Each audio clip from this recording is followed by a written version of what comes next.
The two biggest falsehoods I still find after all these years in this business.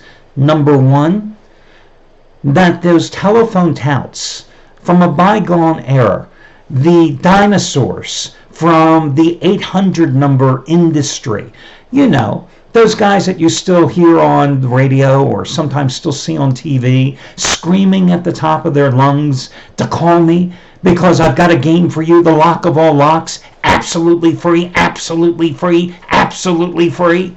Screaming at a higher level pitch, usually with a thick New York accent. There's nothing absolutely free.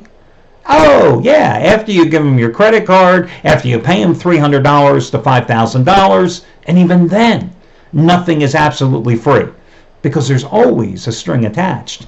How these guys are still in business victimizing people is beyond me.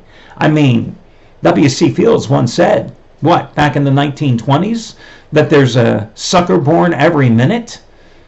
Boy, seriously? People still fall for that BS? And then number two, that I hear gamblers and even handicappers in this business say this.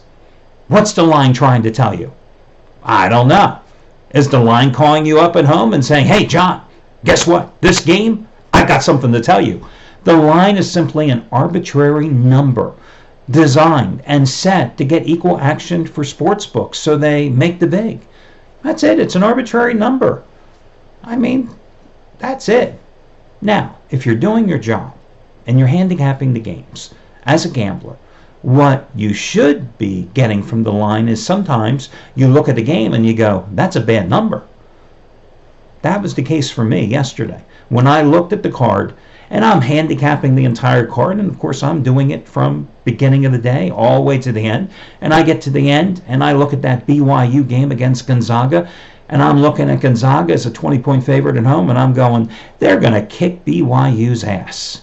Now, I can't say that I wasn't having that game on my horizon anyway, because when I had handicapped the Thursday card and I saw BYU was a 28.5-point favorite against Pepperdine, I considered BYU on Thursday night, but I knew that that was their second to last home game of the season.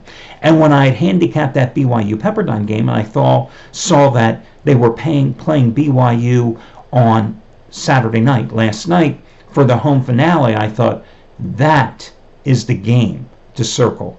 That was the game to anticipate. Because I had Gonzaga against BYU when they played in Provo earlier this season, and they destroyed the Cougars. And I thought to myself, if they're laying under 25 points, I got to take Gonzaga on Saturday. Well, the line didn't call me, but when I saw that the line was only 20, bargain basement time. So I made it the fourth 20-dime raise the bar play of the college basketball season yesterday, and BYU won by 117 points. Okay, they only won by 80, but still, it was that easy. Now, the line didn't call me. The line didn't tell me anything.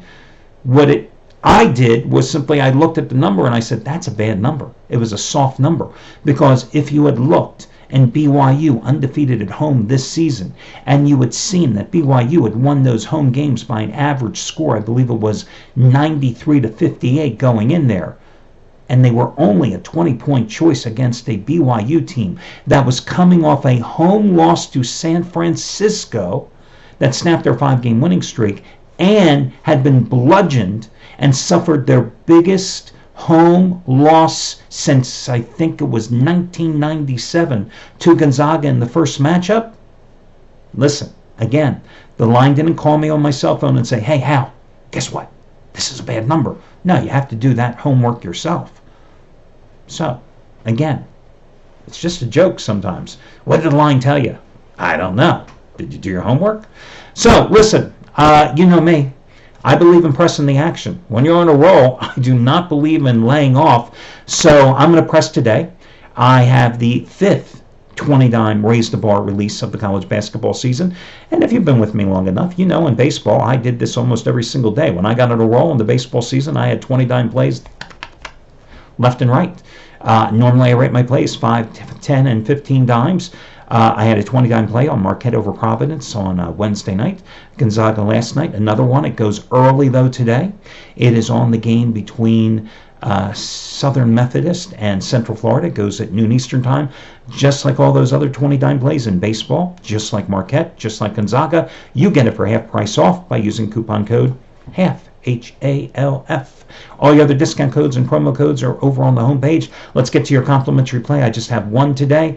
I'm going to go with Michigan, minus the 4 to 4.5 points at home against Michigan State.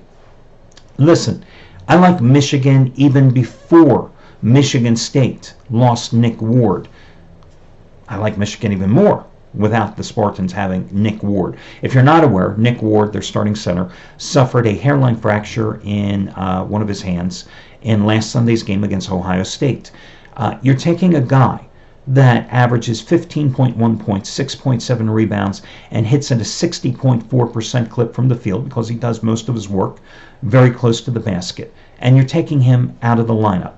You're taking a Tom Izzo coach team that has very little depth and shortening that rotation even more. Now remember, Michigan earlier this season lost Joshua Langford. So now you're taking two key starters from that Spartans team that started the season back in November. Between them, they averaged 30.1 points and 10.3 rebounds. And you're sending them into Ann Arbor against a Michigan team that is one of the toughest, stingiest teams defensively in the nation. Number 3 in scoring defense, giving up just 57.6 points a game.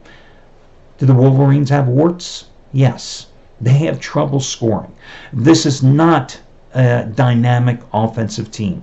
They get the job done by being down and dirty defensively.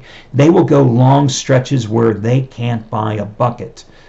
But you're sending Michigan State into the first of 2 games with their arch enemies here in a 2-week period into Ann Arbor without their starting center, minus 2 key players. I've got to lay the points with Michigan in this one and go with the Wolverines in what should be a low-scoring defensive battle. Michigan would be my play, minus the points. That'll do it. Good luck. Talk to you again tomorrow when we do it.